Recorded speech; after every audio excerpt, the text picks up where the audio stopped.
हरे कृष्णा। आप सभी का स्वागत है आज के सत्र में। मंगलाचरण कर लेते हैं। खुद की ग्रंथि ओम अज्ञानतिमिरन्धस्य ज्ञानाञ्जनशलाकाय चक्षुरुन्मिलितं येन तस्मै श्रीगुरुवे नमः। श्रीचैतन्यमनोभीष्टं स्थापितं येन स्वयं रूप कदा मह्यं ददाति स्वपदान्तिकं। वन्देऽहं श्रीगुरुं श्रीयुतपदकमलं श्रीगुरून् वैष्णवांश्च श्रीरूपं साग्रजातां सहगण रघुनाथां वितं सजीवं साद्वैतं सारधूतं परिजनासहितं कृष्णचैतन्यदेवं श्रीराधा कृष्णपदान् सहगण ललिता श्रीविशाखान्वितांश्च नमो विष्णुपदाय कृष्णपृष्ठाय भूतले श्रीमते भक्तिवेदांत स्वामिनिति नामिने। नमस्ते सरस्वते देवे गौरवाणी प्रचारिणे निर्विशेष शून्यवादी पाश्चात्य देश तारिणे। हे कृष्णा करुणा सिंधु दीनबंधु जगतपते गोपेश गोपिका कांत राधा कांत नमोस्तुते। तप्त कांचन गौरांगी राधे वृंदावनेश्वरी वृषभानुसुते देवी प्रणमामि हरिप्रिये। वाञ्छाकल्पतरुभ्यश्च कृपा सिन्धुभ्य एव च पतितानं पावनेभ्यो वैष्णवेभ्यो नमो नमः। श्री कृष्ण चैतन्य प्रभु नित्यानंद श्री अद्वैत गदाधर श्रीवासादि गौर भक्त वृंद। हरे कृष्णा कृष्णा कृष्णा हरे हरे हरे राम राम राम हरे हरे। हरे कृष्णा। आप सभी का स्वागत है आज के सत्र में। तो आज जो है भगवान के जो है जो अवतार है उनकी चर्चा हो रही थी। तो अभी भगवान जो है स्वयं आने वाले हैं। मतलब ये वाले श्लोक से जो है 35वें श्लोक तक जो है भगवान कृष्ण का ही वर्णन चल रहा है। तो ये 26वें श्लोक में जो है भगवान कैसे अवतरित होते हैं, उनका अवतरण कैसे हो रहा है। भूमे है सुरेत्र वरुथ विम विमर्दिताय क्लेश व्याय कालाय सीत कृष्ण केशः जातः करिष्यति जनानुपालक्ष्य मार्गः कर्माणि चात्मा मही मोपनिबंधनानि। जब पृथ्वी पर ईश्वर में श्रद्धा न रखने वाले परस्पर लड़ने वाले राजाओं का भार बढ़ जाता है तो भगवान संसार का कष्ट कम करने के लिए अपने अंश समेत अवतरित होते हैं। वे सुंदर काले काले केशों से युक्त अपने आदि रूप में आते हैं और अपनी दिव्य महिमा के विस्तार के लिए ही अलौकिक कार्य करते हैं। कोई उनकी महानता का अनुमान नहीं लगा सकता है। तो किस तरह से भगवान जो है महान है, ये हम इसका अनुमान नहीं लगा सकते हैं।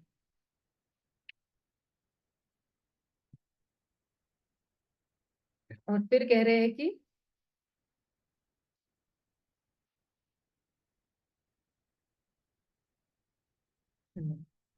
तो अब जो है भगवान 27वें श्लोक से भगवान के जो भी कार्यकलाप है वो बताने वाले हैं। 27 से लेके 35 तक के भगवान ने कौन से कार्यकलाप किए। भगवान श्री कृष्ण के परमेश्वर होने में कोई संदेह नहीं है। अन्यथा जब वे अभी अपनी माता की गोद में थे तो पूतना जैसी राक्षसी का वध किस तरह कर सकते थे।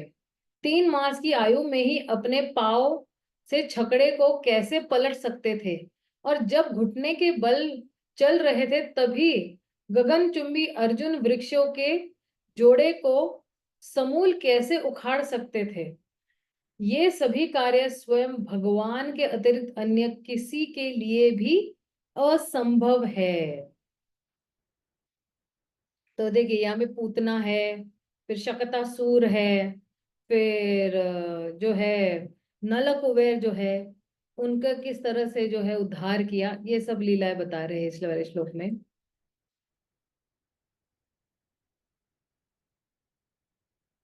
अगर हम देखेंगे ना यहाँ पे भी, जो ये शकतासूर है ना, जब ये छकड़ा जो है उसको उड़ाया था, तो किस तरह से भगवान ने जो है अपनी मधुरता को के साथ कॉम्प्रोमाइज न करते हुए भी, है ना, भगवान ने इस शकतासुर को भी जो है वध कर दिया। तो जो है कभी कभी जो है कई लोगों को जो जैसे ये तृणवर्ता भी है, तो ये तृणवर्ता क्या है? तृणवर्ता जो है वो अहंकार का प्रतीक है। तो ये अहंकार क्यों आता है कि किसी को लगता है कि मैं बड़ा स्कॉलर हूं, मैं बड़ा विद्वान व्यक्ति हूँ। तो ब्राह्मणों को भी जो है ना कभी कभी अहंकार हो सकता है कि जन्म ऐश्वर्य श्रुतश्री वीर, कुंती महारानी कहती है। तो ब्राह्मणों को जन्म का अहंकार हो सकता है, या फिर जो है ब्राह्मण यानी कौन? ये जो ब्राह्मण ब्राह्मण पत्नियों के जो ब्राह्मण थे ना, उनको उनके जन्म का जो है वो अहंकार था, या ऐश्वर्य का अहंकार। जैसे नल कुबेर को जो है ऐश्वर्य का अहंकार था, और जन्म ऐश्वर्य श्रुतश्री भीर। तो इन लोगों को, अलग अलग लोगों को अपना अपना अहंकार था, वो अहंकार का दमन किसने किया? भगवान कृष्ण ने ही किया।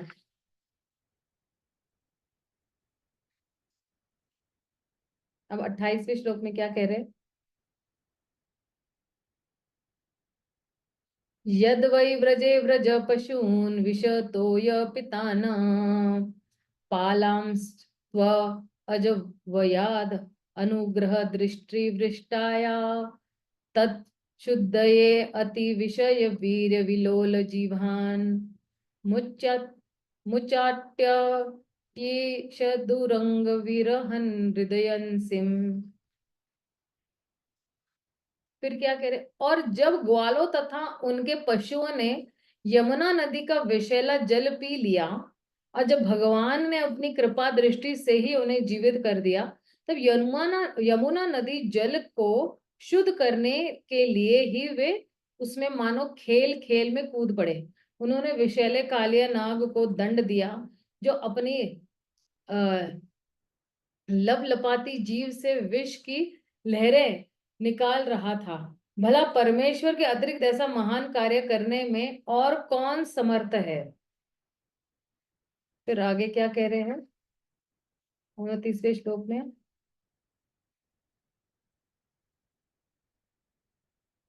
हम्म कालिया नाग को दंडित करने के दिन ही, रात्रि के समय जब ब्रज भूमि के समस्त वासी निश्चित होकर सो रहे थे, तो सूखी पत्तियों के कारण जंगल में अग्नि धधक उठी, और ऐसा लगा मानो उनकी मृत्यु अवश्य अवश्य भावी है।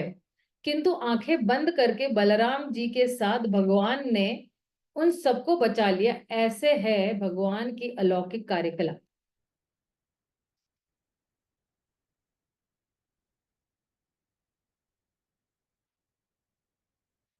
देखिए यहाँ भी यद्यपि इस श्लोक में कहा गया है कि भगवान का यह कार्य अलौकिक है, किंतु यह समझ लेना चाहिए भगवान के सारे कार्यकलाप सदैव ही अलौकिक होते हैं, और इस प्रकार वे सामान्य जीवों से भिन्न है।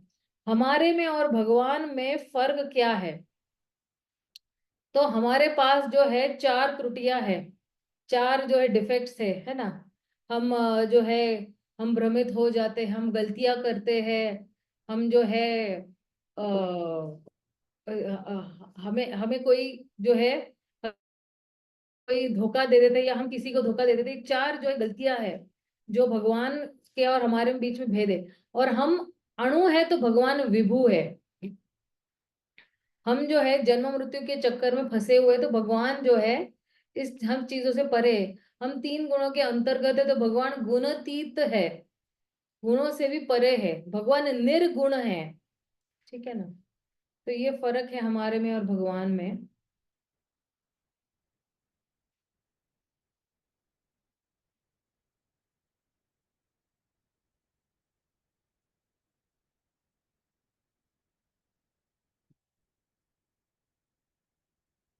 गृणीता यद उपाबंधम अमुष्य माता सुलभ सुतस्य न तु तत्तद अमुष्य माति यजृम्भातो अस्य वदने भुवनानि गोपी समवीक्ष्य शांकित मनः प्रतिबोधितः।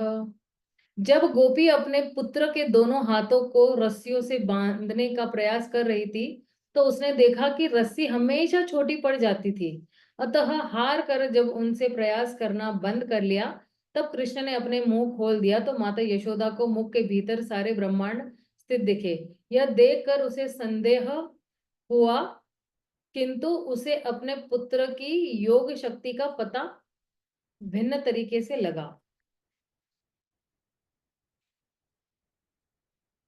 फिर आगे क्या कह रहे हैं।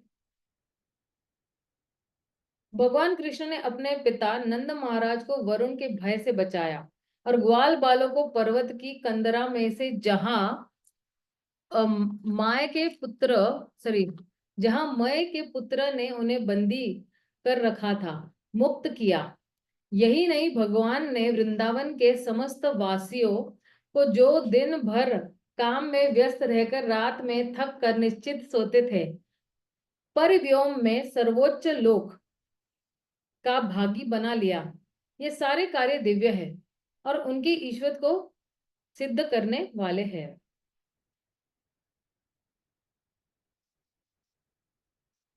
आगे क्या कह रहे 32वें श्लोक में। जब वृंदावन के ग्वालों ने श्री कृष्ण के आदेश से स्वर्ग के राजे इंद्र को आहुति देना बंद कर दिया तो लगातार 7 दिनों तक मूसलधार वर्षा होती रही और ऐसा लग रहा था कि मानो सारी ब्रज भूमि बह जाएगी। तब केवल 7 वर्ष की आयु के श्री कृष्ण ब्रजवासियों पर अपनी अहेतु की कृपावश अपने एक हाथ से गोवर्धन पर्वत को उठा लिया। ऐसा उन्होंने उन्होंने वर्षा के पशुओं की रक्षा करने के लिए ही वर्षा से पशुओं की रक्षा करने के लिए ही किया।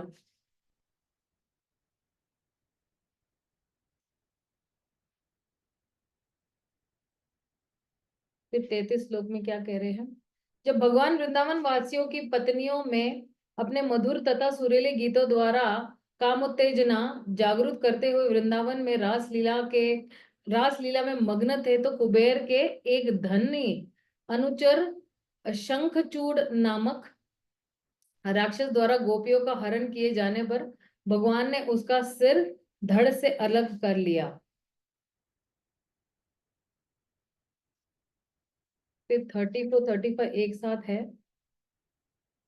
प्रलम धेनुक बक कशी अरिष्ट चाणूर मुष्टिक कुवलिया पीड़ हाथी कंस यवन नरकासुर तथा पौंड्रक जैसे असुर शालव द्विविध वानर तथा बलवत दंत वक्र सातों सांड शंबर वेदुरथ तथा रुक्मी जैसे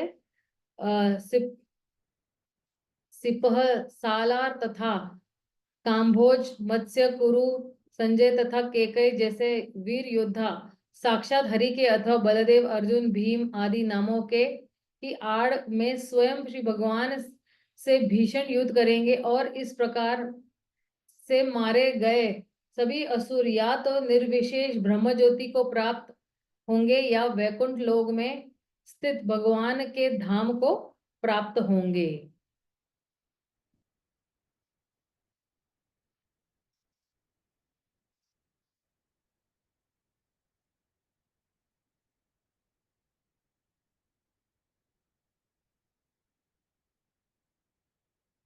फिर ये 36वां जो है ये है व्यास देव का अवतार होता है। भगवान व्यास देव के रूप में आते हैं। सत्यवती के पुत्र रूप में अवतार ग्रहण करके स्वयं भगवान वैदिक साहित्य के संग्रह को अल्पजीवी अल्पज्ञों के लिए कठिन समझकर वैदिक ज्ञान रूपी वृक्ष को युग विशेष की परिस्थितियों के अनुसार शाखाओं में विभाजित कर देंगे। तो व्यास देव जी आते हैं।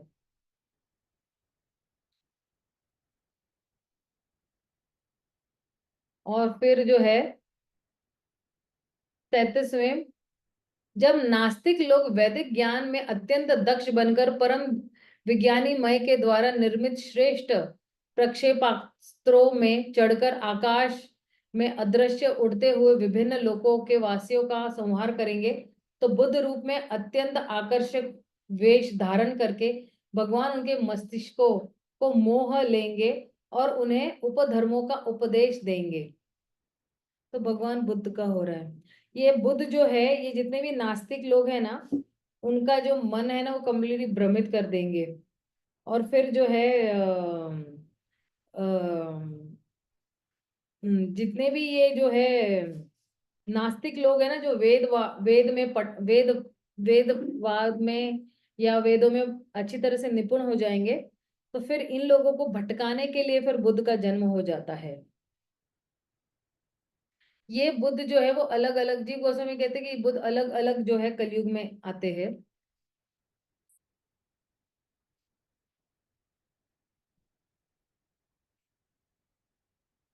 और फिर आते हैं कल की अवतार। तत्पश्चात कलयुग में अंत में जब तथाकथित संतों तथा द्विजों के घरों में भी ईश्वर की कथा नहीं होंगी, और जब सरकार की शक्ति निम्न कुल में उत्पन्न शूद्रों अथवा उनसे भी निम्न लोगों में से चुने गए मंत्रियों के हाथों में चली जाएगी, और जब यज्ञ विधि के विषय में कुछ भी वहां तक यहाँ तक कि उच्चारण भी ज्ञात नहीं रहेंगे, तो उस समय भगवान परम दंडदाता के रूप में प्रकट होंगे कल के अवतार में। और अब जो है 29 में भगवान के जो है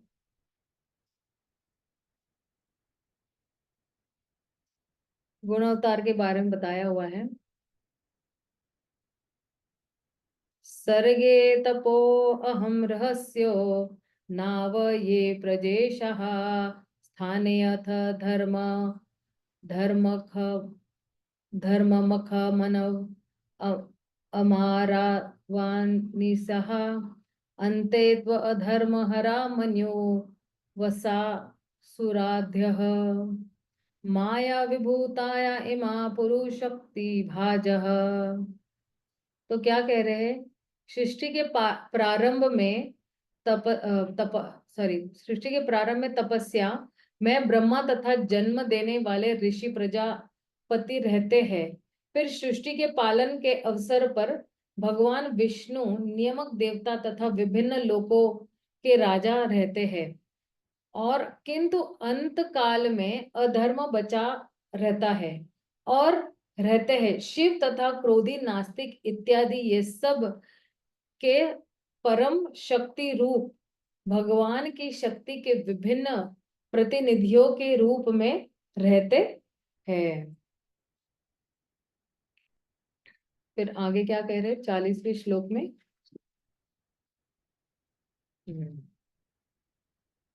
अब ये जो 40वें श्लोक से है ना, ये बहुत ही महत्वपूर्ण है। ये इसलिए महत्वपूर्ण है कि यहाँ से जो है ब्रह्मा जी क्या कहते हैं? ब्रह्मा जी कहते हैं कि भगवान की ये जितनी भी महानता है, ये जो है बहुत असंभव है किसी को भी समझने के लिए। लेकिन कौन सा व्यक्ति समझ सकता है ये? तो यो व्यक्ति जो है जिसके पास जो है भगवान भगवान की ही कृपा है, वही व्यक्ति जो है समझ सकता है भगवान की ये महानता, ये भगवान की ये जो अद्भुत बातें हैं, ये वही व्यक्ति समझ सकता है जिनकी अखाड़ कृपा होती है, भगवान की उन पर अखाड़ कृपा होती है। तो फिर क्या कह रहे हैं?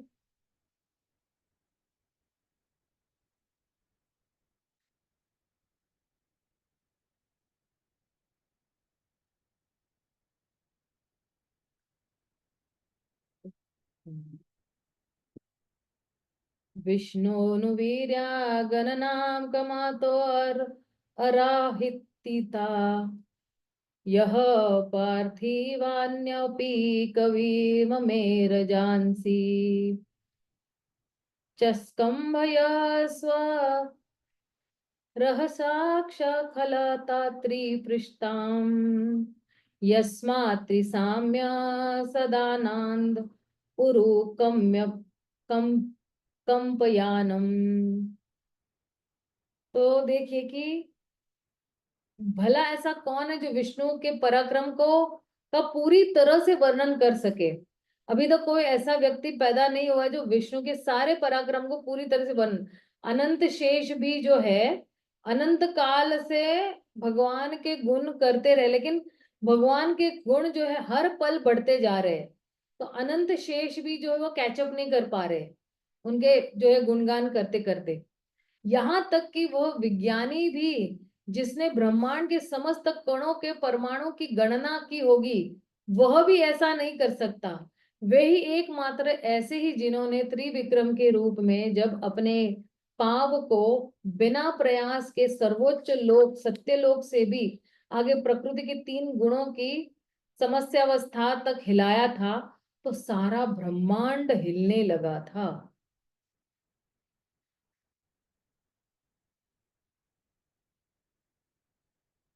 फिर 41वें श्लोक में क्या कह रहे हैं? अनंत शेष के बारे में बता रहे हैं। नान्तं विदामि अहम् अमि मुनयो अग्रजस्ते माया बलस्य पुरुषस्य कुतो वराये गायान् गुणान् दशा सतानन्दि देवः शेषोऽधुनापि समव्यस्यति नास्य परम्।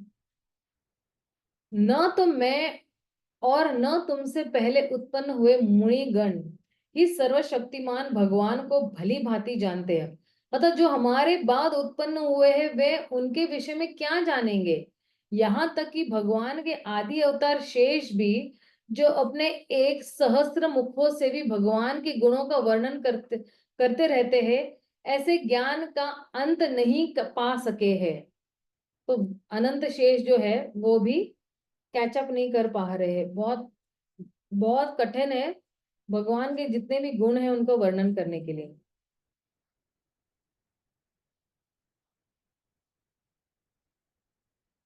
आगे क्या कह रहे हैं?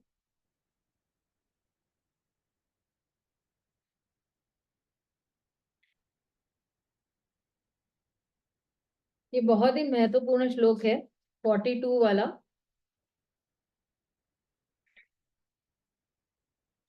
तो अगर अनंत शेष जो है भगवान के गुणगान नहीं कर सकते हैं, कैचअप नहीं कर पा रहे, कर रहे गुणगान लेकिन पूरी तरह से गुणगान नहीं कर पा रहे हैं, और कोई भी भगवान की महानता के बारे में वर्णन नहीं कर सकता है, तो कौन है वो ऐसा व्यक्ति जो भगवान को जान सकता है पूरी तरह से। तो उसका प्रश्न जो है ये 42 श्लोक में दे दिया हुआ है कि क्या कह रहे हैं? येषां स एषा भगवान् ददेत् अनन्तः सर्वात्मनाश्रितपदो यदि निर्व्यालिकम् ते दुष्टराम् अतितरन्ति चेदेव मायम् नैषां मम मामह ममा ममाहमिति दहि स्व श्रीगाल भक्षये। किंतु यदि भगवान की सेवा में निश्चल भाव से आत्मसमर्पण करने से परमेश्वर की सी पर विशेष कृपा होती है, तो जब परमेश्वर की विशेष कृपा होती, तो वह माया के दुर्लभ सागर को पार कर सकता है और भगवान को जान पाता है। तो माया का सागर जब पार कर पाएगा तभी वो भगवान को समझ पाएगा, भगवान की ही कृपा से। किंतु जैसे अंत में कुत्तों तथा सियारों का भोजन बना है, ऐसे इस शरीर के प्रति जो आसक्त है वो ऐसा नहीं कर सकते हैं। जो निर्व्यालिकम है, जो पूर्णतया जो है भगवान पे आश्रित है, और वही व्यक्ति जो है वो क्या कर सकता है, वो जो है ये पूरा ये जो संसार सागर है वो बड़े आसानी से पार कर सकता है। जैसे प्रभुपाद बहुत बार बताते हैं कि जो कोई भगवान का शरणागत भक्त है, तो इसे भव सागर पार करना यानी गाय के खुद के भूतों के पाव के समान ही है, बहुत आसान है। छोटा बछड़ा होता है गाय का, तो कितना पाव होगा उतना आसान हो जाता है उसको इस भव सागर लांघने के लिए।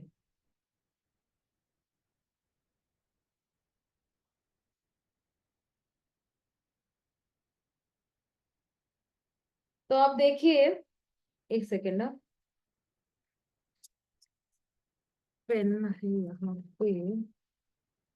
इसका एक है ना, जरा मैं समझा देती हूँ आपको।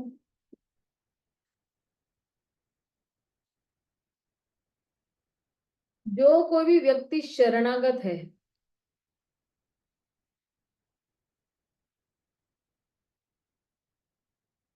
जो व्यक्ति शरणागत है, तो वो क्या करता है, भगवान की कृपा को आकर्षित करता है।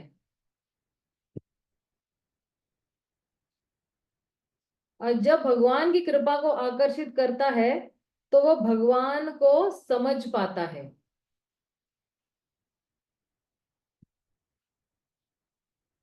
और जब वो भगवान को समझ पाता है, तो फिर वो क्या कर सकता है, ये भव सागर को पार कर सकता है।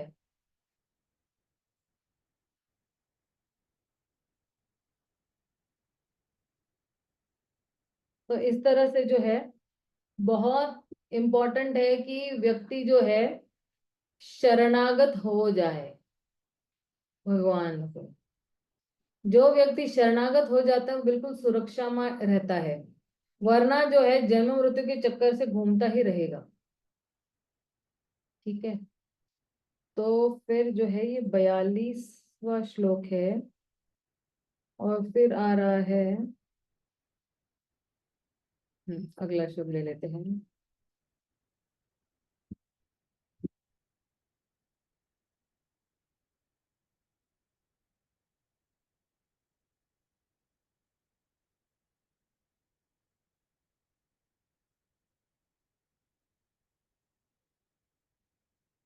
हे नारद, यद्यपि भगवान की शक्तियां अज्ञेय तथा अपरिमेय है, फिर भी शरणागत जीव होने के नाते हम समझ सकते हैं कि वे योग माया की शक्तियों के द्वारा किस प्रकार कार्य करते हैं। इस प्रकार भगवान की शक्तियां सर्वशक्तिमान शिव नास्तिक कुल के महान राजा प्रहलाद महाराज, स्वयंभू मनु, उनकी पत्नी शत्रुपा, उनके पुत्र तथा पुत्री तथा प्रियवत उत्तानापाद, आकुति, देवहूति तथा प्रस्तुति, प्राचीन भरी, रुभु, क्या है वो, रुभु, वेन के पिता अंग महाराज, ध्रुव, इक्ष्वाकु, एल, मुचुकुंद महाराज, जनक, गाधी, रघु, अम्बरीश, सागर, गय, नाहुष, मंधाता, अलर्क, शतधनु, अनु, रंतिदेव, भीष्म, बलि, अमृतरय, दिलीप, सौभरी, उत्कंड, शिबी, देवल, पिपलाद, सारस्वत, उद्धव, पराशर, भूरिसेन, विभीषण, हनुमान, सुखदेव गोस्वामी, अर्जुन, अरिष्टसेन, विदुर, श्रुतदेव इत्यादि को भीत ज्ञात है। ये सब जो है क्या है, ये जो है, इन्होंने सभियों ने भगवान को क्या किया हुआ है, आकर्षित किया हुआ है। और उन्होंने भगवान को कैसे आकर्षित किया है, कि उन्होंने शरणागत करके भगवान की कृपा को आकर्षित किया हुआ है।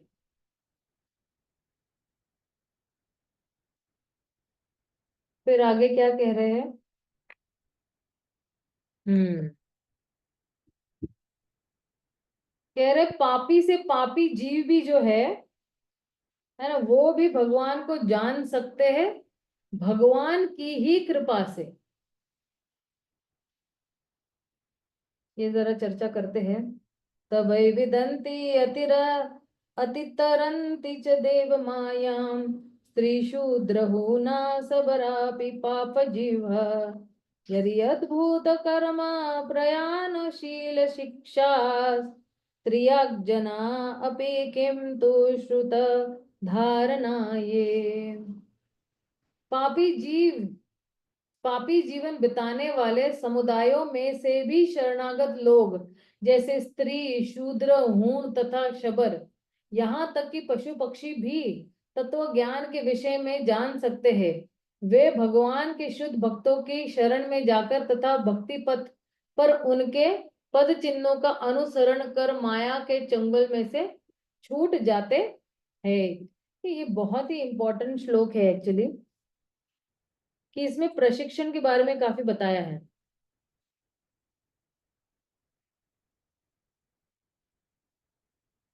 कि एक्चुअली माधुर्य कादम्बिनी में श्री विश्वनाथ चक्रवर्ती ठाकुर जो है कह रहे हैं कि कोई भी जो है ऐसी रिक्वायरमेंट नहीं है, मतलब कि पहले बहुत पवित्र होना चाहिए फिर उसमें भक्ति करनी चाहिए, नहीं।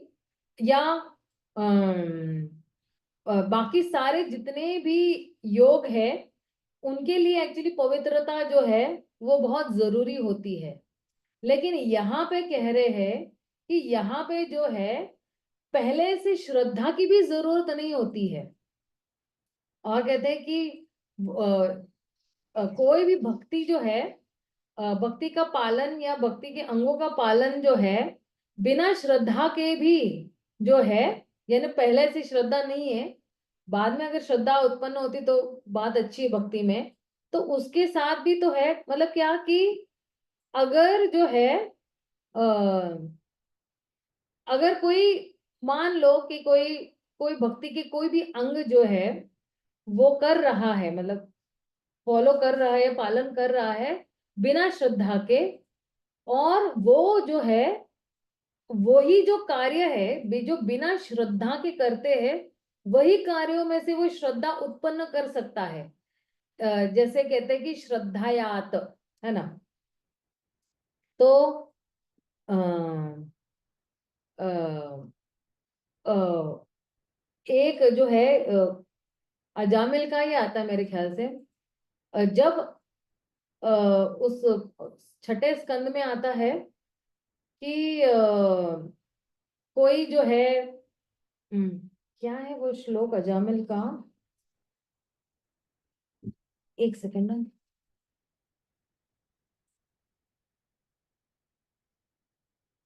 मेरे ख्याल से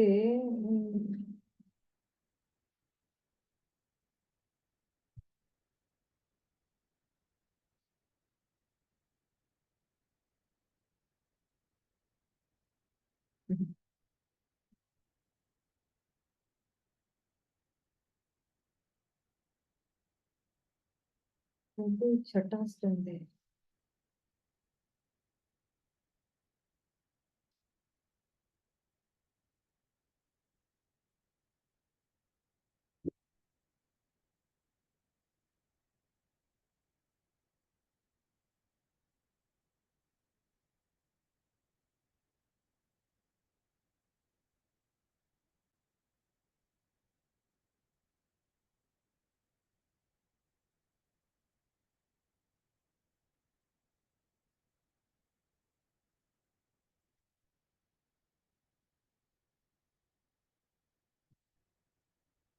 मुझे याद नहीं आ रहा है।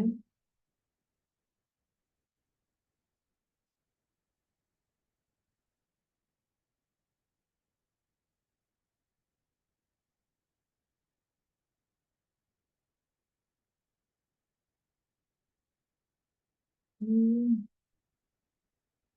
क्या है वो, श्रद्धयात हेलवा, हेल यावा, मतलब एक्चुअली उसका मतलब यही है कि जब भी कोई भगवान के नामों का जप करता है श्रद्धा के साथ, या कोई हास्य परिहास्य में भी कर जाता है और बिना किसी मलिन हृदय से, तो फिर वो जो है, जो वो भगवान का नामों का जप कर रहा है, तो फिर वो है उसमें जो है कोई पहले की जो रिक्वायरमेंट नहीं रहती, मतलब पहले की कोई योग्यता नहीं रहती है उसकी, या वो अगर बिना श्रद्धा के भी करता है तो फिर भी जो है भक्ति जो है इतनी महान है कि वो जो है आ, मेरे ख्याल से, एक सेकेंड ना, 1.2 पॉइंट।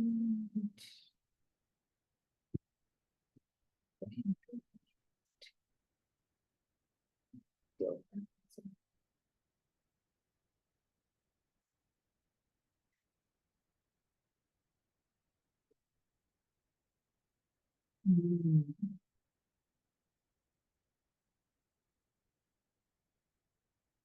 हम्म देखो क्या करे, यावन जायते परावरेऽस्मिन् विश्वेश्वरे स्थिरारि भक्ति योगः तावत् स्थावीय पुरुषस्य रूपम क्रियावसाने प्रियत स्मरेतः। तो क्या कह रहे हैं कि जब तक ये जो भौतिकवादी है ना, ये जब तक भगवान के लिए प्रेम जागृत नहीं कर सकता है, तो फिर जो है ये जो भौतिक और आध्यात्मिक जगत जो है, तो उसने क्या करना चाहिए, भगवान के जो है इस विराट रूप पर जो है वो दर्शन करना चाहिए, ताकि जो है वो जो है अपने जो है नियमित कर्म करते करते भी भगवान को याद कर सकता है। तो हर परिस्थिति में, हर क्षण जो है, अगर जो है कोई भी किसी भी पवित्रता के स्तर पर हो, तो वो जो है भक्ति को अपना सकता है। और फिर जो है कभी कभी जैसे ना भगवत गीता के कौन सा वाला श्लोक है वो, 17 मेरे ख्याल से,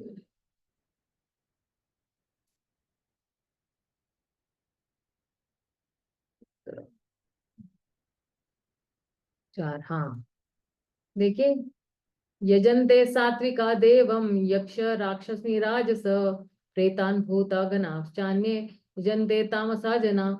तो जो कोई भी सतोगुण में है वो किनको उपासना करते, देवी देवता की।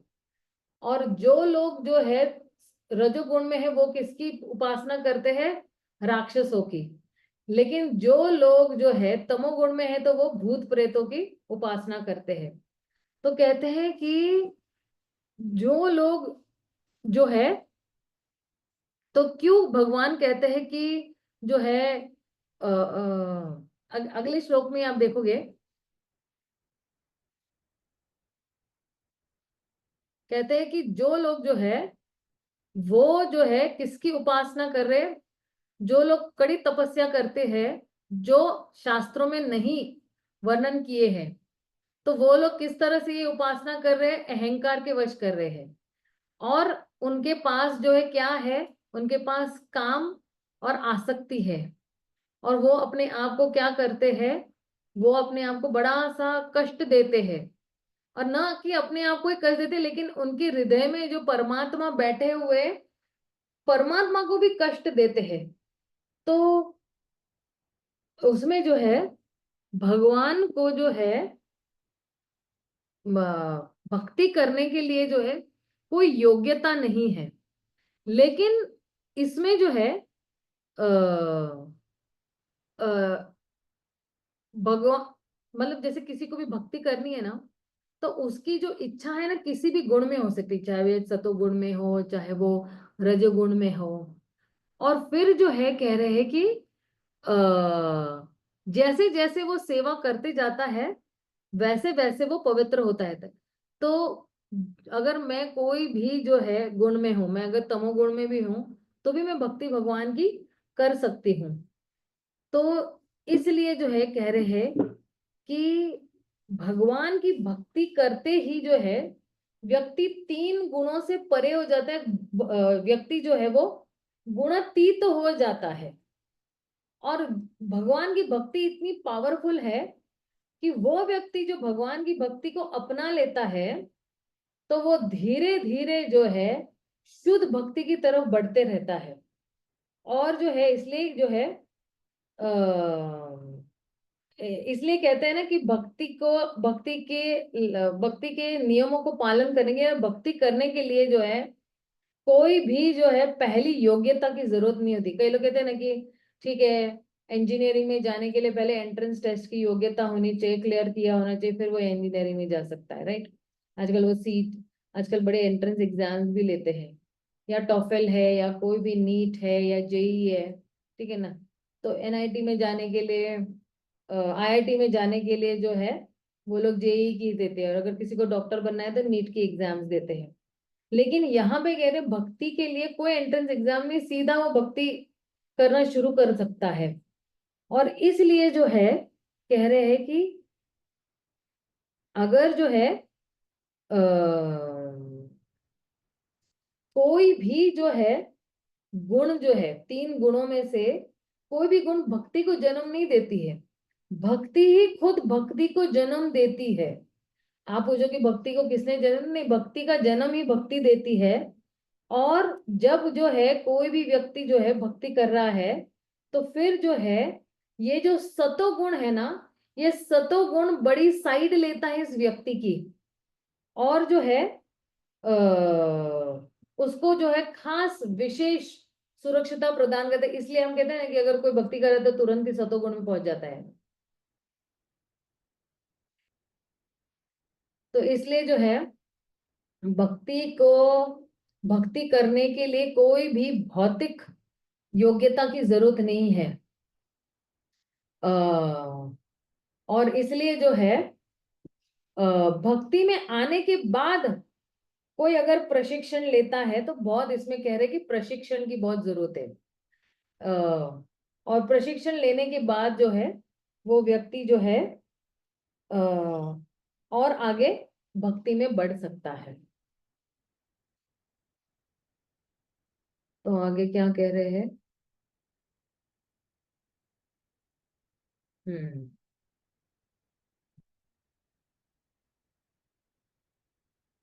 47 ना।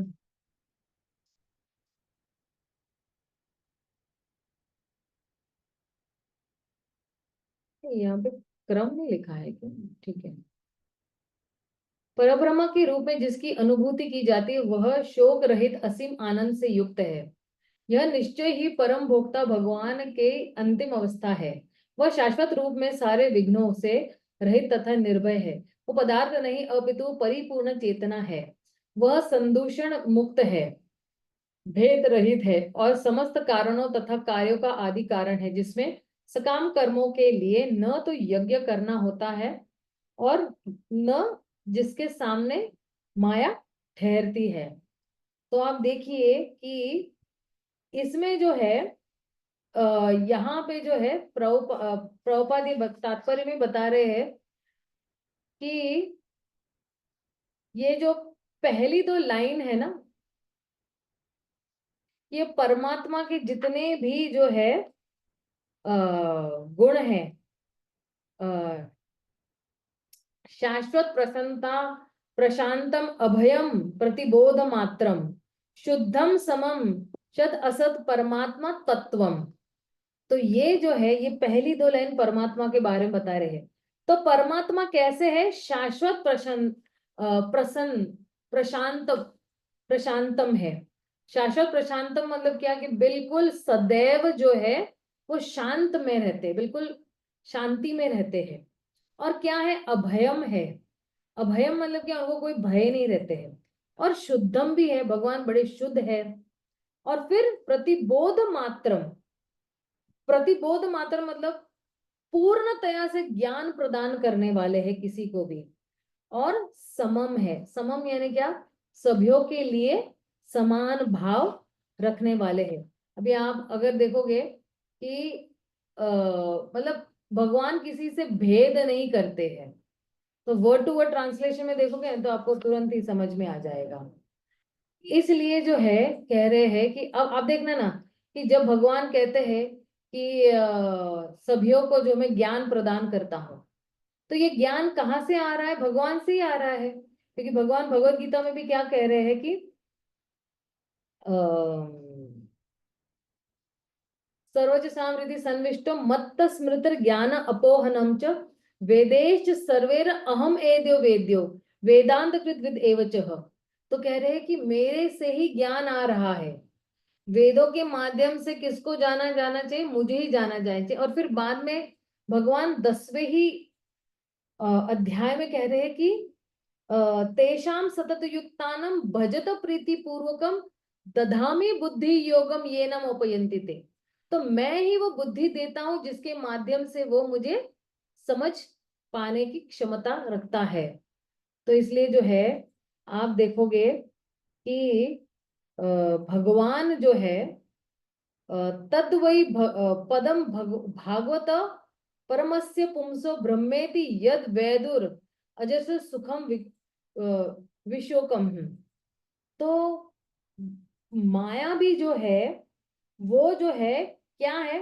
माया जो है, मैंने लास्ट टाइम ही बताया था आपको कि माया जो है, जब हम लोग ने वो 5वां अध्याय किया था, माया हमेशा भगवान के पीछे खड़ी रहती है। क्यों? क्योंकि वो बहुत शर्मिंदगी महसूस करती है, और उनका भगवान का जो स्वरूप है वो उसका वर्णन ही कोई नहीं कर सकता है। तो फिर भी जो है कभी कभी उसका वर्णन, कई लोग कहते हैं कि भगवान की आंखें कमल की पंखुड़ियों की तरह है, भगवान के चरण कमल बहुत ही कोमल है, गुलाब की पंखुड़ियों की तरह। तो भौतिक चीजों के साथ करते हैं ताकि जो है भक्त लोग जो है भगवान के श्री चरणों पे ध्यान रखे या उनके रूप पर ध्यान रखे। और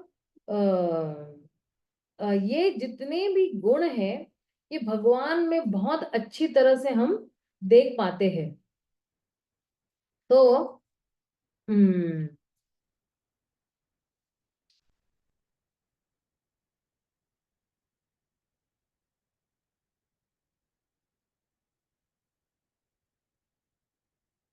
हम्म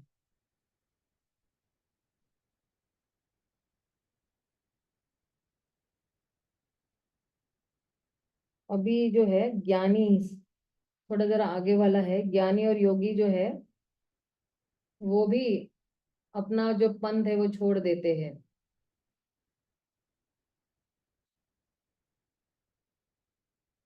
हम्म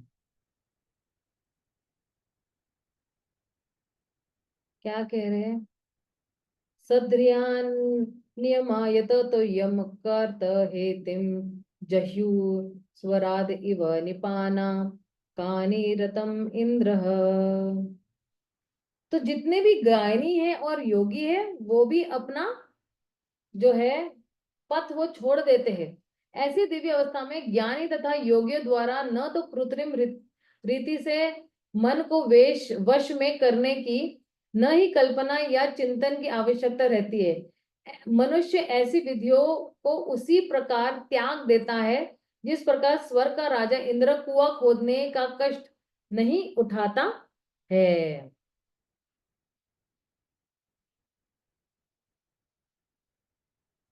अब आप पूछोगे कि ज्ञानी और योगी ये अपना जो है अ, अपना जो ये रास्ता है या अपनी विधियां जो है वो क्यों त्याग देते हैं? तो कह रहे हैं कि अ, ये जितने भी जो है पंथ है ना, कि मुझे जो है ब्रह्मन साक्षात्कार है या परमात्मा साक्षात्कार है, तो ये ज्ञान और योग के द्वारा ही इनका साक्षात्कार हो सकता है। और ये जो मार्ग है, ज्ञान योग और या ब्रह्मन या परमात्मा, ज्ञान योग या ध्यान योग, ये जो है भक्ति से भी निचले स्तर है। तो ये जितने भी ज्ञानी है और योगी है वो क्या करते हैं? वो लोग जो है अपना जो लक्ष्य है वो त्याग देते हैं। जैसे मान लो कोई अष्टांग योगी है, ठीक है, और ये अष्टांग योगी जो है, एक सेकेंड ना।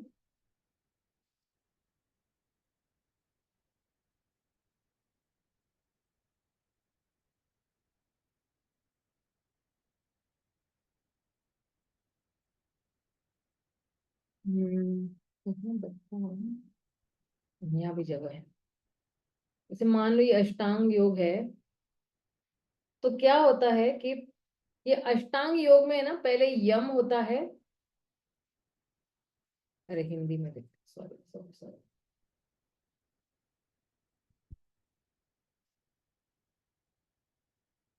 यम। अब इसने जब यम को अच्छी तरह से सिद्ध कर लिया है, यहाँ पे पूरी तरह से उसने जो है 100% यहाँ पे उसने जो है सफलता प्राप्त कर ली है, तो फिर वो नियम पे जाता है। अब वो क्या करता है, यम को छोड़ देता है और नियम को फॉलो कराना है। फिर नियम जो है पूर्ण तरह उस पे जो है उसने पा लिया है, तो फिर जो है आसन। लेकिन जब ये आसन का जो है प्रैक्टिस कर रहा है ना, लेकिन ये यम और नियम छोड़ दे रहा है, और फिर वो आता है प्राणायाम पे। तो जब प्राणायाम पे आ जाता है ना आसन को छोड़कर, तो ये आसन करना छोड़ देता है, ये नियम पालन करना छोड़ देता है, यम को भी छोड़ देता है। ये सब छोड़ते हुए वो आगे आगे आगे, तो क्या हो रहा है, इसने जो लक्ष्य, अभी देखो आसन करते वक्त उसका लक्ष्य क्या है, प्राणायाम, लेकिन फिर जब वो प्राणायाम पे पहुंच जाता है तो आसन को छोड़ देता है यहाँ पे। तो इसलिए क्या कह रहे हैं कि जब ये जो ध्यान योगी और ज्ञान योगी और ये जितने भी हैं, तो ये लोग जो है हर पड़ाव पे वो जो है, जब उनको लक्ष्य प्राप्त हो जाता है, उसको लक्ष्य, वो उस लक्ष्य को छोड़ देते हैं और आगे बढ़ते हैं। लेकिन भक्ति में ऐसा नहीं है। भक्ति में श्रवण कीर्तनम स्मरणम जो है, ये सारे जो है हमें उस वक्त भी करने जब हम भगवत धाम जाते हैं। तो देखिए भक्ति का लक्ष्य क्या है, कि हमें भगवान को प्रसन्न करना है ना।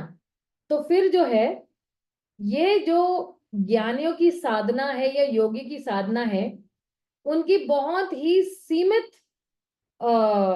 सीमित उसकी क्या कहते हैं, यूज है उसका, यानी उसका, उसको यूज को क्या कहते हैं, हिंदी में जरूरत होती है ना। लेकिन जो है वो उस चरम सीमा तक जब वो पहुंच जाता है, तो फिर जो है उसको लगता है कि अब मुझे जो है ये साधना करने की जरूरत नहीं रहती है। और फिर जो है फिर वो आगे आगे करते रहता है, और आगे जब जाता है तो उसको लगता है कि इसकी भी जरूरत नहीं, इसकी भी। तो इसलिए जो है इन योगियों के लिए, ये अष्टांग योगी है, ज्ञान योग है, ध्यान योग है, उनके पास बहुत लिमिटेड स्कोप होता है। तो इसलिए जो है उनकी जो साधना है वो निचले स्तर पर है। और यहाँ पे जो है हमारे पास हमारा लक्ष्य मिलने के बाद भी हम श्रवणम कीर्तनम विष्णु स्मरणम नहीं छोड़ते, नवदा भक्ति को कभी नहीं छोड़ते हैं। और इसलिए जो है ये जितने भी है, जैसे इसलिए ये ज्ञानी और योगियों को है ना, किससे उन्होंने तुलना की हुई है, ये ज्ञानी और योगियों को एक्चुअली इंद्र से तुलना की गई है। तो ज्ञानी और योगियों की इंद्र से तुलना की क्यों की गई है, कि ये जो इंद्र है, ये इंद्र भी जो है इसका स्वभाव ही ऐसा है।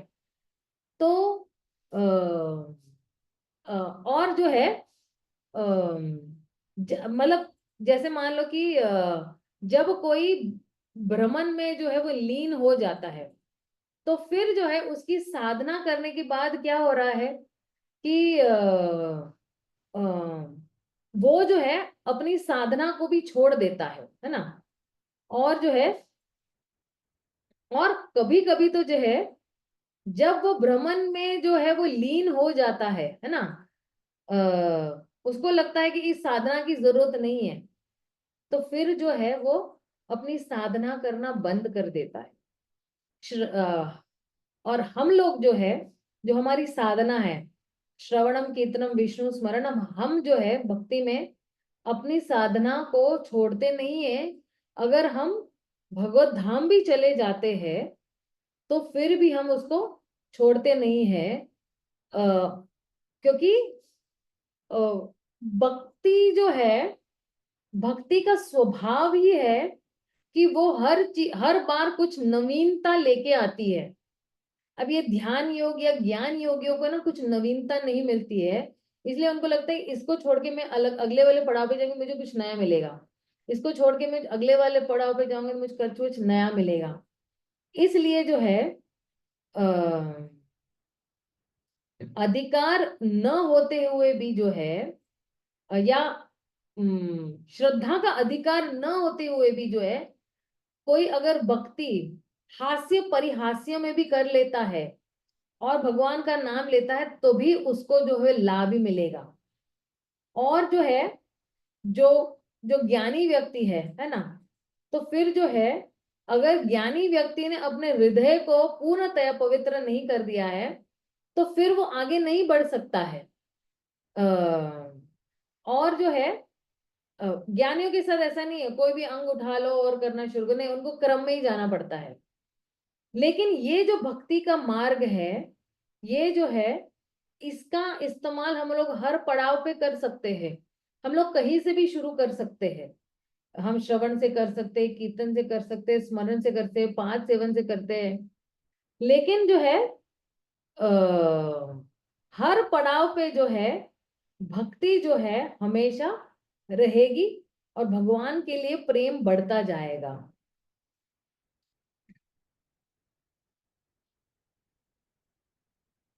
अब 49 में क्या कह रहे हैं? ओहो,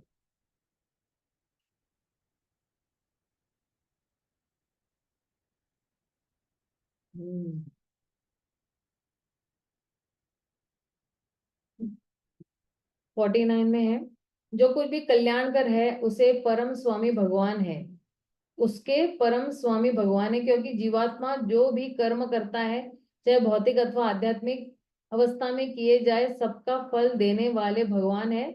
इस प्रकार वह परम उपकारी है। प्रत्येक जीवात्मा अजन्मा है, और अंततः इस भौतिक तत्वमय शरीर के विनष्ट होने के बाद भी यह शरीर उसी प्रकार बना रहता है जिस प्रकार शरीर के भीतर वायु रह जाती है।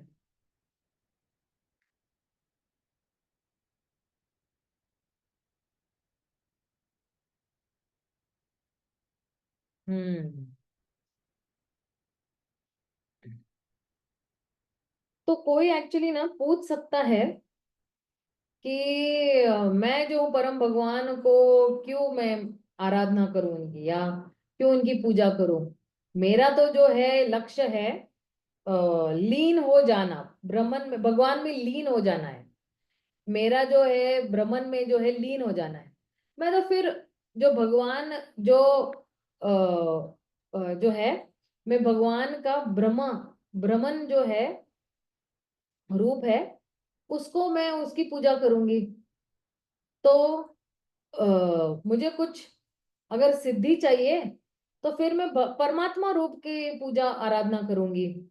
और जो है अगर मुझे, मैं क्यों ऐसे, एक्चुअली ना ये वार्तालाप है ना, अगर आप देखोगे श्री विश्वनाथ चक्रवर्ती ठाकुर कहते हैं कि मुझे क्यों भगवान की जो है इस भगवान तत्व को क्यों पूजा करनी चाहिए, या ब्रह्मन की क्यों, या परमात्मा की क्यों?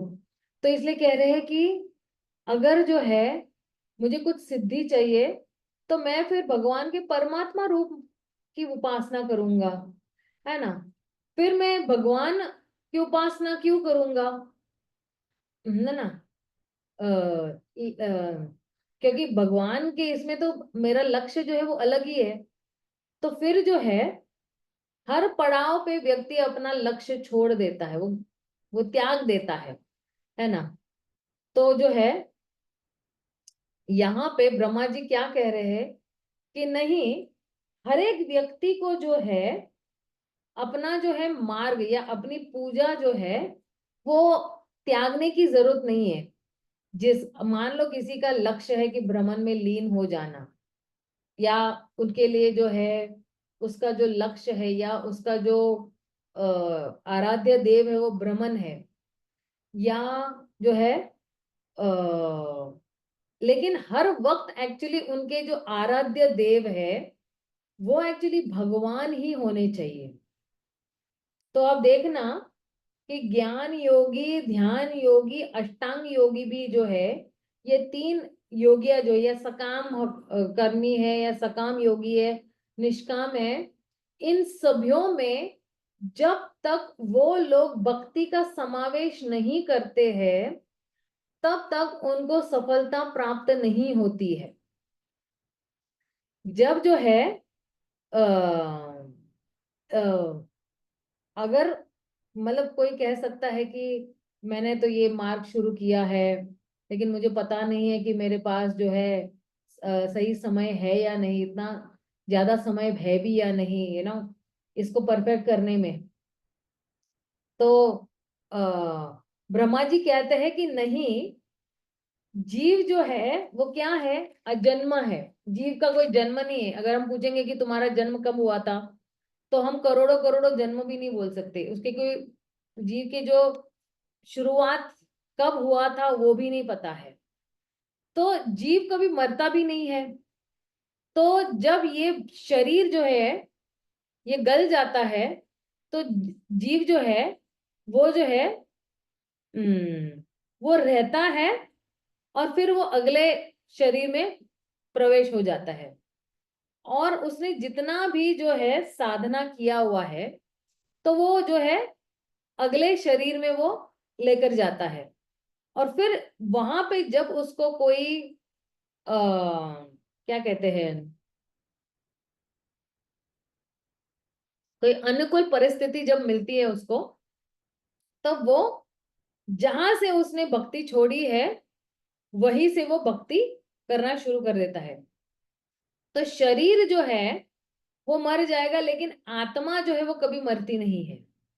तो इसलिए जो है ये जो आत्मा है वो क्या करती है, अपना जो कुछ भी उसने कर्म किया है, वो ज्ञान योग या कर्म योग या अष्टांग योग, वो क्या कर रहा है, वो अगले जन्म में वो लेकर जाता है। और फिर जो है वहां पे जब वो भगवान की अच्छी तरह से पूजा आराधना भक्ति नवदा भक्ति करता है, लेकिन जो लोग जो है भ्रमण में लीन हो जाते हैं, है ना, अ, अ, कई लोग बोलते हैं कि हम जो है ब्रह्म ज्योति की उपासना कर रहे हैं, हम ब्रह्मवादी है, हम भगवान के तेज की हम लोग पूजा करते हैं। लेकिन वो लोग क्या कर रहे हैं, वो लोग परम भगवान की ही एक्चुअली उपासना करती है। और फिर जो है आ, उनकी ये इच्छा है कि हम भ्रमण में लीन हो जाए। इसलिए कह रहे हैं कि ये लोग भी जो है भक्ति भक्ति को अच्छी तरह से अपना सकते हैं। फिर आगे क्या कह रहे हैं।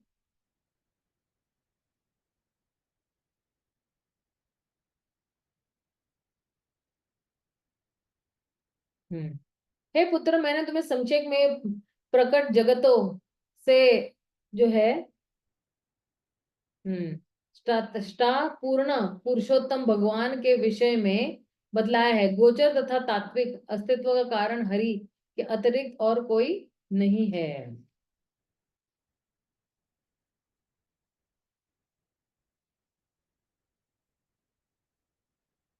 यथा हरो भगवती नृणा भक्तिर भविष्यति।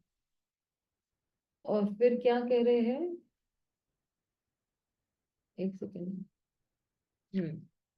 सर्वात्मनि अखिलाधय इति संकल्प वर्णयः। तुम इस भगवत ज्ञान का संकल्प पूर्व इस विधि से वर्णन करो, जिससे कि सभी मनुष्य प्रत्येक जीव के परमात्मा तथा समस्त शक्तियों के आधार स्वरूप भगवान हरि के प्रति दिव्य भक्ति उत्पन्न कर सके। देखिए, ब्रह्मा जी जो है अपने पुत्र नारद मुनि को कह रहे हैं कि ये जो कुछ भी मैंने आपको कहा है, आप भी ये आगे जो है प्रचार करो, है ना।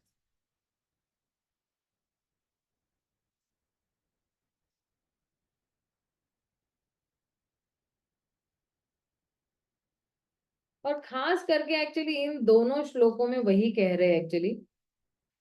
ये अगला वाला श्लोक भी देख लेते हैं जरा।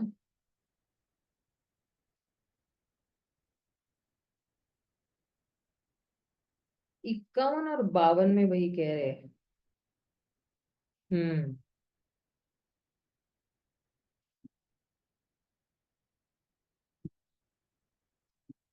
आप देखना, जो कोई भी भागवतम है ना, बिल्कुल किस तरह से ना दृढ़ता पूर्वक मतलब क्या, कि उसके पास जो है उसके पास एक कन्विक्शन है, एक अडिग जो है विश्वास है कि नहीं, यही भागवतम जो है मेरा उद्धार कर सकता है।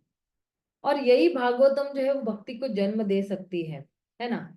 सभी जीवात्माओं में भक्ति का उदय जो है यही भागवतम करवा सकता है। तो भक्ति मतलब क्या? भक्ति में श्रवण और कीर्तन सबसे महत्वपूर्ण है। और श्रवण कीर्तन किसके बारे में? भगवान की लीला अवतारों के बारे में। ये सारे जितने भी भगवान के जो है लीला अवतार जो है, ये सारे क्या है? आध्यात्मिक भी है और परम आनंद देने वाले हैं। लेकिन भगवान के जो पुरुष अवतार है, जो बिल्कुल माया शक्ति के अधीनता में काम करते हैं, तो ये जो है ये सारे किससे रिलेटेड है? ये सारे माया से रिलेटेड है।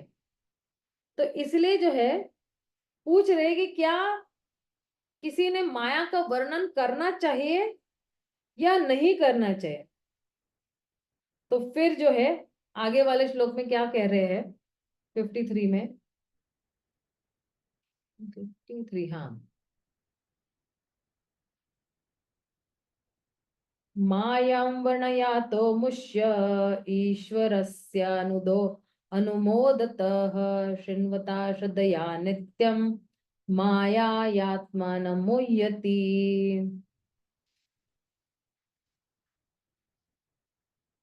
विभिन्न शक्तियों से संबंधित भगवान के कार्यकलापों का वर्णन, उनकी प्रशंसा तथा उनका श्रवण परमेश्वर की शिक्षाओं के अनुसार होना चाहिए।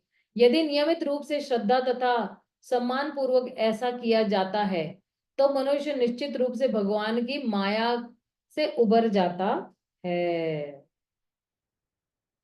तो क्या है? आ, माया को भगवान के साथ ही देखना चाहिए। माया को अलग और भगवान को अलग नहीं देखना चाहिए। और जो है और अगर कोई माया के बारे में अच्छी चेतना में या अच्छी श्रद्धा से सुनता है तो फिर वो माया के वशीभूत नहीं होते, या माया का प्रभाव जो है उस पर नहीं गिरता है। वो जो है माया से बाहर या उबर के आ सकता है बाहर। ठीक है, तो यहाँ पे समाप्त हो जाता है हमारा ये दे। तो फिर जो है यहाँ पे जो है ब्रह्मा जी और नारद मुनि का ये जो संवाद है यहाँ पे खत्म हो जाता है। और फिर जो है परीक्षित महाराज जो है वो अध्याय में जो है सुखदेव गोस्वामी और प्रेरणा देते हैं कि अब और हरि कथा बोलिए, और हरि कथा बोलिए। और नारद मुनि के प्रचार के बारे में बताया कि किस तरह से जो है नारद मुनि प्रचार करते हैं। तो यहाँ पे जो है ये वाला जो 8वां अध्याय है, ये बहुत ही रस वाला अध्याय है। इतना बेहतर अध्याय है ये। अच्छा, ये अध्याय छोटा भी है, सिर्फ इसमें 29 श्लोक है। मुझे तो लग रहा है कि अगले सैटरडे ही मेरा ये खत्म हो जाना चाहिए। ये अगले समय के लिए मैं रखती हूँ। ये आज से हम नहीं शुरू करेंगे, क्योंकि आज देखो हमारे यहाँ पे सिर्फ 16 लोग ही है। एक्चुअली ग्रुप पे कितने लोग हैं मेरे ख्याल से? भक्ति वैभव के ग्रुप पे जनरली कितने लोग ज्वाइन करते हैं मेरे ख्याल से? 32 लोग ज्वाइन करते हैं ना मेरे ख्याल से। तो मैं भी वो ग्रुप में हूँ तो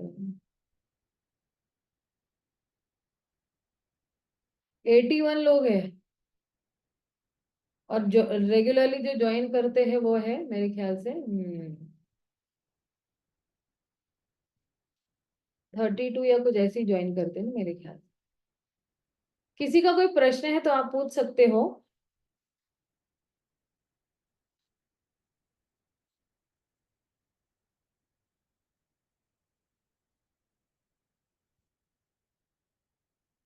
सेवनमुखी मनादा, मैं आपको अनम्यूट कर रही हूँ, आप पूछ सकते हो। हरे कृष्ण माता जी। माता जी, आपने कहा कि माया के बारे में अगर हम पॉजिटिविटी में सोचते हैं तो हम उसे पार कर सकते हैं। पॉजिटिविटी मीन्स कैसे कि ये भगवान की कृपा है जो हमें भगवान ने मतलब कि अपने पास लाने के लिए, जो भी हमारे मटेरियल लाइफ में हम किसी भी चीज से आसक्त हो रहे हैं तो भगवान हमें रियलाइज करा रहे हैं कि उनके पास हम कैसे आए। ऐसे ही आप पॉजिटिविटी कह रहे हैं। हाँ हाँ, पॉजिटिवली देखना है हमें माया को भगवान के रिलेशन में, कि किस तरह से जो है माया जो है भगवान की बहिरंगा शक्ति है, किस तरह से वो भगवान के आदेश पर ही ये काम कर रही है, किस तरह से वो जीवात्माओं को चपेटे देती है उनको सुधारने के लिए। जैसे एक ट्यूशन टीचर होती है, तो ट्यूशन टीचर किस तरह से होती है कि बच्चे को कभी डांटती है, फटकारती है, लेकिन उसको सुधारने का काम एक्चुअली ट्यूशन टीचर ही करती है, राइट। उसी तरह जो है, और ट्यूशन टीचर जो है, जैसे फॉर एग्जाम्पल माता पिता है वो अपने बच्चों को कहाँ पे ट्यूशन टीचर के पास छोड़ देते हैं, उसी तरह भगवान ने भी अपनी जीवात्मा को ट्यूशन टीचर के पास छोड़ा हुआ है, ताकि वो अच्छी तरह से प्रशिक्षण दे सके और अच्छी तरह से जो है उनको किस तरह से जो है भगवत भक्ति तक ले आना, चपेटे दे दे के और रियलाइज करवा करवा के। तो ये एक्चुअली माया का काम है कि वो अच्छी तरह से बहिरंगा शक्ति जो है वो प्रशिक्षण देती।